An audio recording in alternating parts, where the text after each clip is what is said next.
Welcome back, hope you're doing well. Andy here from Drive Steady, and in this video I'm reviewing the Porsche Cayman GTS 4.0.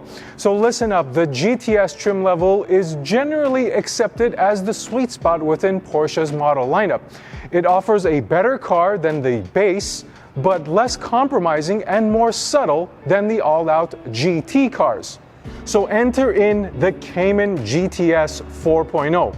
And having driven the Cayman GT4 and absolutely loving it, I'm curious to see if this car is more balanced, better suited on a daily, and just overall as good as that GT car. So let's find out in this review of the Porsche Cayman GTS 4.0.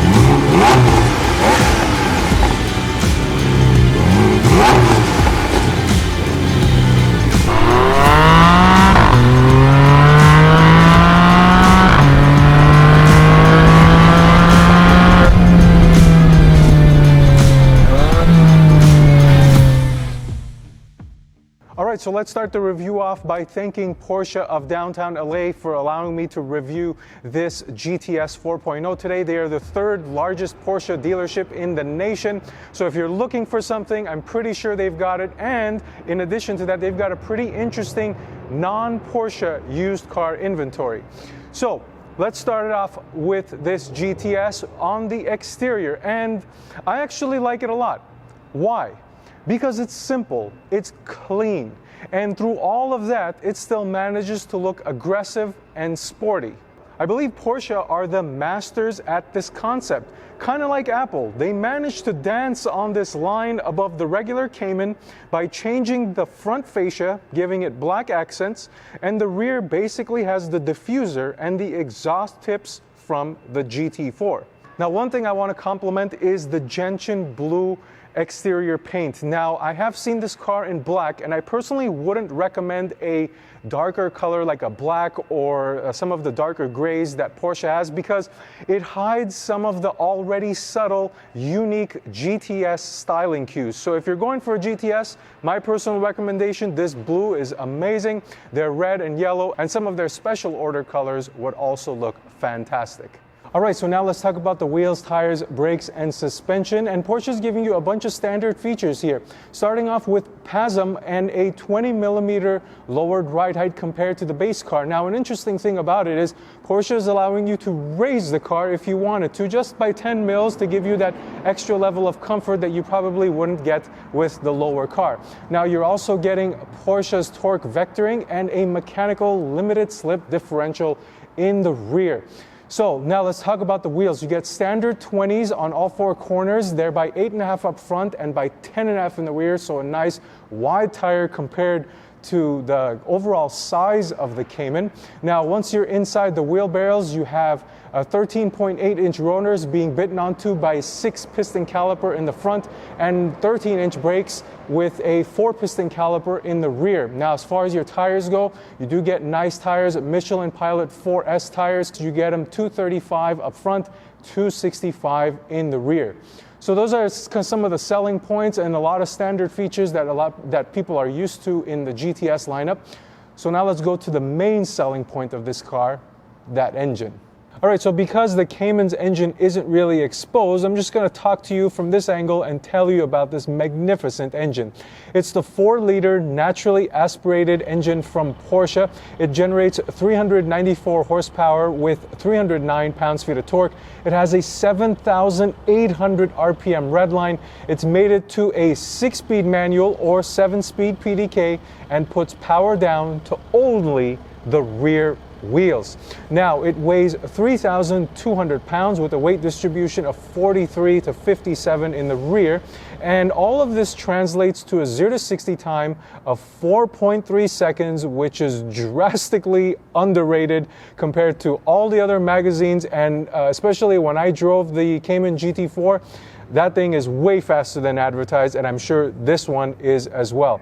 Now, about the horsepower figure. So this GTS represents a 47 horsepower bump compared to the Cayman S, and is 20 horsepower less than the GT4. So it nestles right in there, kind of referencing that sweet spot I was talking about at the outset of the video that these GTS models really offer. Now, one additional detail about the engine. So people think, oh, this is the 4.0, it's the same one in the GT3. Well, it's not. So this is actually a derivative of what's found in the 992 911, the 3.0. They just remove the turbos, they bore and they stroke it up to 4 liters, and you get this magnificent 4-liter naturally aspirated power plant. Now, in addition to that, this car does have the Porsche Sports exhaust. So let's take it around back and listen to what it sounds like.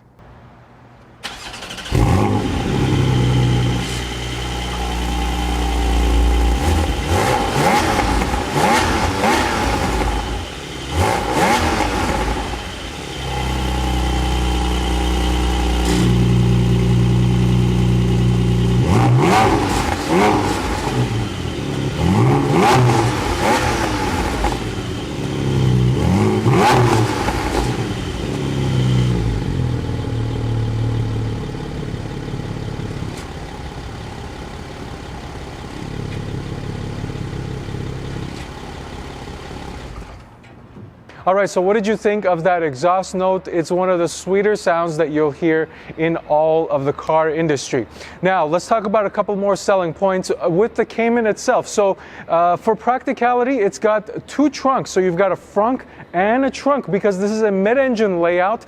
And as I mentioned before, most of the stuff is closed off in the back. So you've got a frunk. So let me show you how this thing works. So you've got a button on the key and you've got a button on the interior. So you push this and you've got individual buttons for the frunk and the rear trunk. So once you open this frunk, you're greeted with a pretty decent amount of space. I could see you putting one medium size, probably stacking 2 medium-sized luggage pieces in here. One larger piece would fit in here and possibly a duffel bag on top, but certainly no issues as far as going on a weekend getaway and stuffing a suitcase in here. So now let's go to the rear, close this off.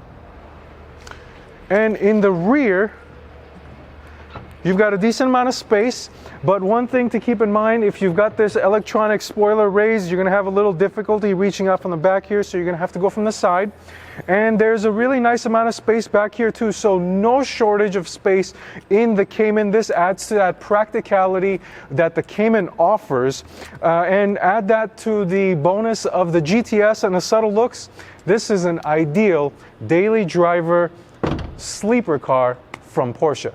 All right, so now the interior portion of the review, and let me just quickly go over the window sticker because I have access to it and I rarely do. So the base price, $86,800. This car as spec has $14,000 in options, so $100,500 even, and it's a pretty decent spec. So you've got the gentian blue paint, the 7-speed PDK, the ventilated seats, the 18-way adaptive seats, and this is the first time I've actually sat in an 18-way seat. I'll give you my thoughts here in a second. And then the wheels painted in satin platinum, and the premium package. So what are my thoughts of this interior? So starting off with the seat. So the 18-way seat is actually very, very comfortable. I love the level of adjustability that it has.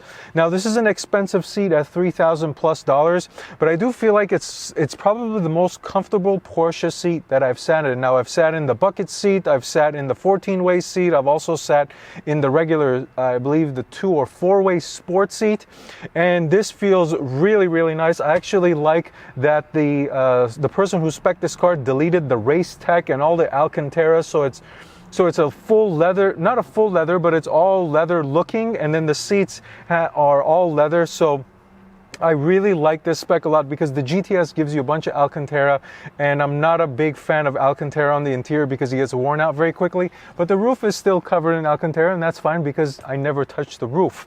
But overall, the seat is very, very good. I like it a lot, and the steering wheel is the smaller diameter GT style steering wheel. It has the Porsche drive selector that gives you the ability to switch between individual, comfort, sport, and sport plus, and that's always great. The materials are really nice. Metal paddle shifters, and then this screw-in type trimming with the multi-control buttons there, and of course the classic Porsche Cayman 3-pod gauge cluster. Remember, the Cayman has 3 pods, the 911 has the classic 4-pod cluster, and it is a hybrid setup with, of course, the red line, the tachometer going up to 7,800, and you have a little LCD screen here.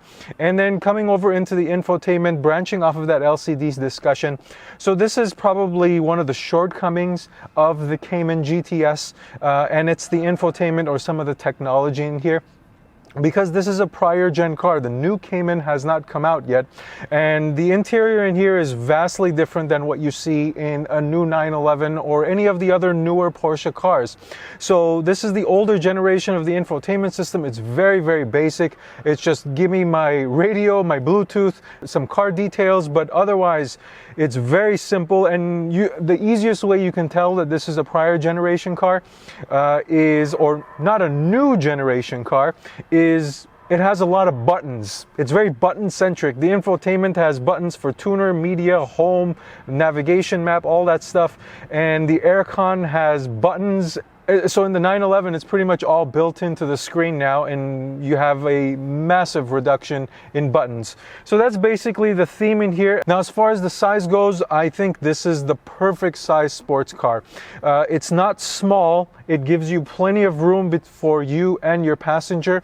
Obviously, you have a decent amount of trunk space in the front and in the trunk, and you have mat pockets and your glove compartment, and you can easily throw stuff back there if you really wanted to in a pinch.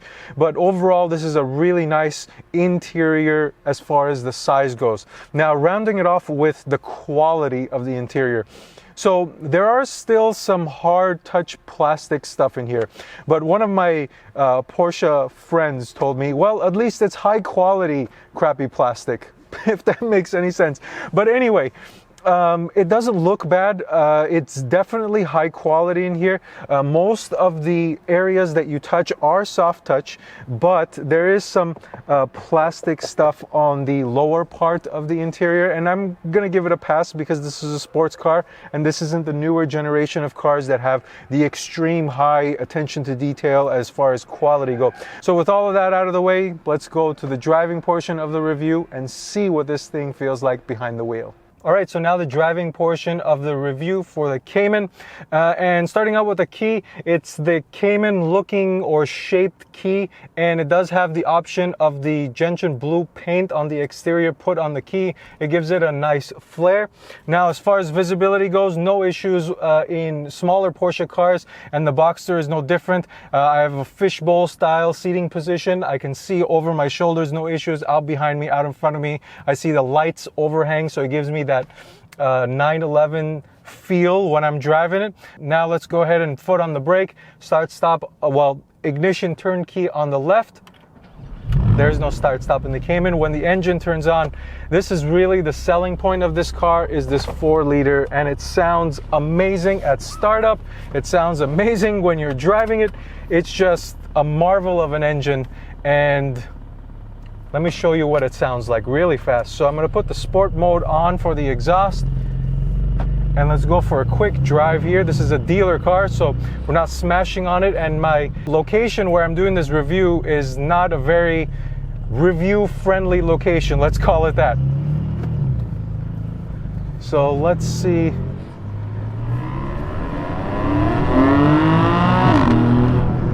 The induction noise that comes through with this motor literally sitting behind your ears is absolutely remarkable. I could only imagine what the RS, the GT4 RS sounds like, and because people are saying the induction noise in that car is crazy, so I could only imagine what that's like if this is like this. So As far as the straight line speed goes, let's see what we can do here. Oh yes. Tunnel.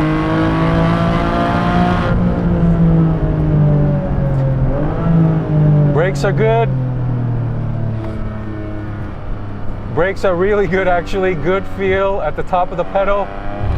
The transmission, of course, the PDK is absolutely lovely. Even though I gotta say the newer version of the PDK is a little bit crisper, the one with the 8-speed and the 911, but nothing taken away from this. I felt the same way when I drove the GT4. The new PDK is just extremely crisp. But, so the speed is really good. It's definitely faster than 4.3 seconds. Absolutely.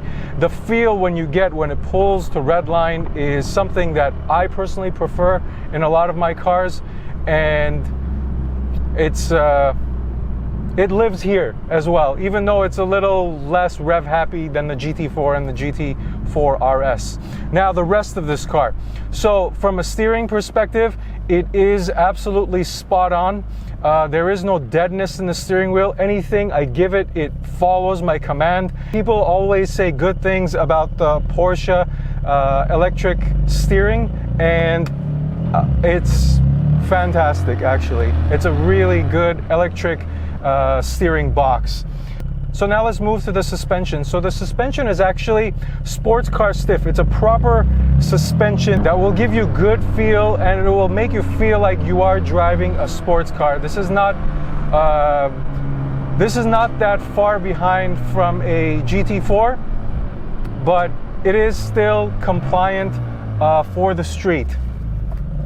And then one thing, when you do put it in sport mode, the suspension at least, it does get a little stiff. So if you're going to drive it on a day-to-day basis, you're probably going to leave it in normal. When you put it in sport, that's for when you're driving spiritedly in the canyons, because on uneven pavements, it does get a little bit choppy, let's call it that. Now, beyond that, from a day-to-day perspective, I don't see any issues driving this car. The PDK is absolutely fantastic. The engine, even though it's not high in torque, it is adequate for a daily driver car. I don't feel like I'm missing any down low torque. All right, so let's get one more pull here.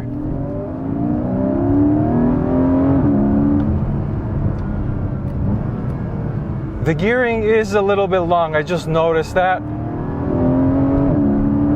But overall, this car is absolutely fantastic. No complaints. Let me pull in here and give you my overall thought really quickly. So the GTS, this is a fantastic car. I would say it's well worth it for just the engine alone. If you were to just get a base car for $89,000, I would say this is an awesome car to get. I don't know if you're really missing a lot going with this compared to the GT4.